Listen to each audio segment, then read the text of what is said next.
So last year we reviewed the GE76 Raider that is using the new chassis with this light bar design. CES for 2021, they have come out with this GE76, the 17-inch model of the same series, GE76 Raider, and with the same chassis design. And of course, on top of the new chassis, they also bring the new components, especially the NVIDIA RTX30 series graphics to this model over here. So today we're going to take a look at this laptop and see how it performs against the other models.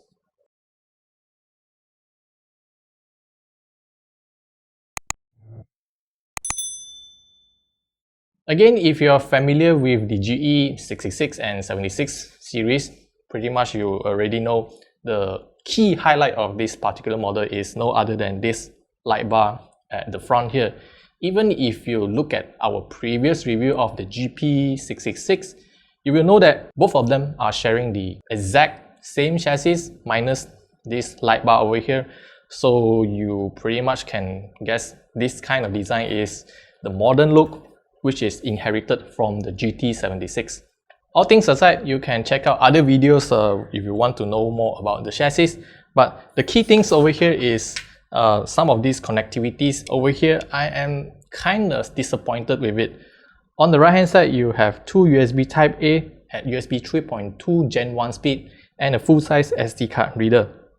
On the left hand side, you do have two USB ports, one Type A and one Type C, and there's a 3.5mm combo audio jack. Most of the other ports that you don't really plug in and out more often is located at the back of the laptop. There's a mini display port 1.4 and a USB 3.2 Gen 2 Type C port that also supports DisplayPort output, a 2.5 gigabit Ethernet port, and there's also a full-size HDMI port at the back and a port that looks exactly like a USB port, but in fact it is actually a proprietary charging port for MSI. There are two different display models for the GE76, 300Hz and 240Hz. I'm not too sure if the 300Hz will be made available in Malaysia or not, but this particular model, the 10UG, will come with RTX3070 as well as 240Hz Full HD display. In terms of the color accuracy and everything, it looks pretty good for gaming and as well as for your casual video editing and creative works. So that shouldn't be much of an issue for you if you really want to do all those work. However, I do find that the display is a little bit dim in terms of the brightness. Not too sure, is it because of the high refresh rate or just simply because of this particular display model. Meanwhile, for the keyboard, it's a full-size keyboard together with a number pad. So the travel distance is pretty good. Typing experience is pretty decent, especially for the switch feedback and everything along the line with that. However, the trackpad is a little bit too small for a 17-inch laptop. However, if you plan to use this laptop for gaming, you won't bother about the size of this trackpad. And now, let's talk about the stuff you want to listen the most, the performance of this particular model. So, as the model name suggests, 10UG, this comes with 10 Gen Intel Core i7 processor as well as the RTX3070 graphics. I know there are a lot of different confusion happening around, especially with all the different TGP variants. This particular model has a RTX3070 that can go up to 140 watt TGP. Yes, up to 140 watt with NVIDIA's dynamic boost technology of that. But generally, you won't expect it to sustain at 140 watts because most of the time during our gaming test, we observe it to hovers around 120 to 125 watts. In terms of the actual numbers of performance, let us start with the synthetic benchmark for the time being. For the numbers here, you can actually look like the GE76 is not performing as good as what we are expecting.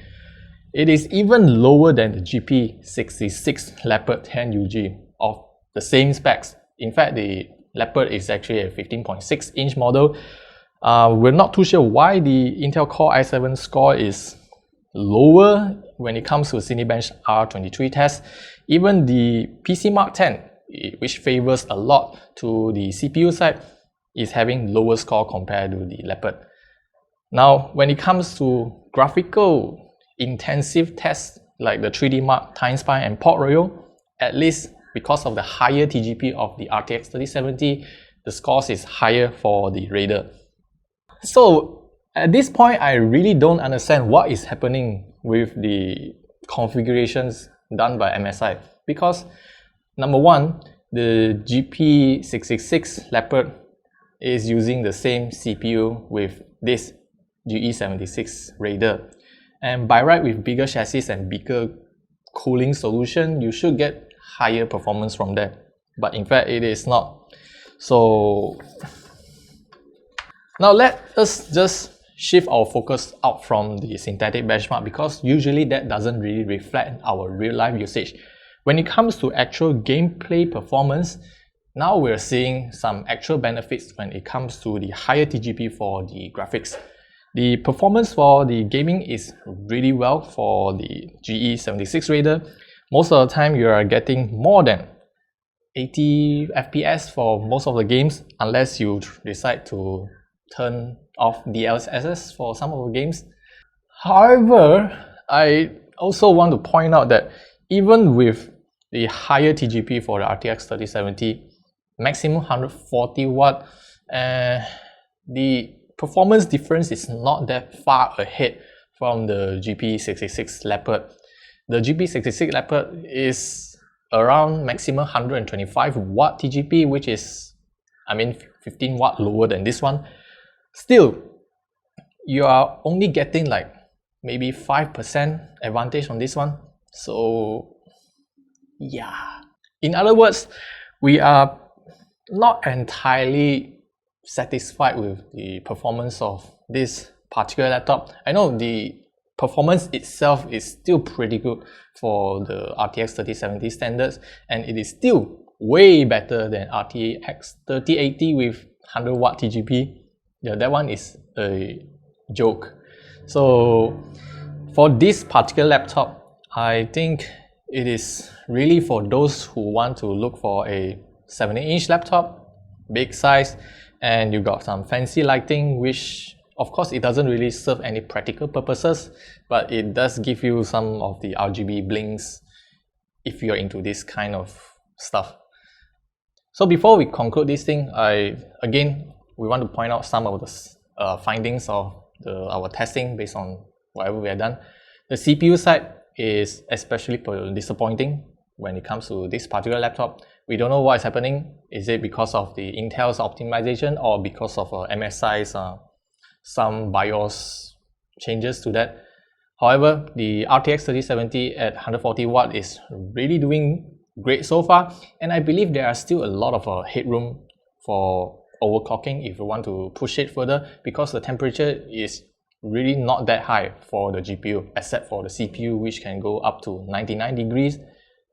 GPU, there's still room for you to push on. Now, as for the price of this model, the MSI GE76 with RTX3070 is officially priced at 9,999 ringgit Malaysia, which is 10k.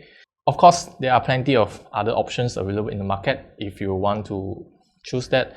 However, this one is really for those who want to really looking for a 17-inch model with fancy blinks. So this one is the one for you. Yeah, that wraps up our review of this GE76. If you have any questions, do leave them down in the comment section below, and I'll see you guys in the next video.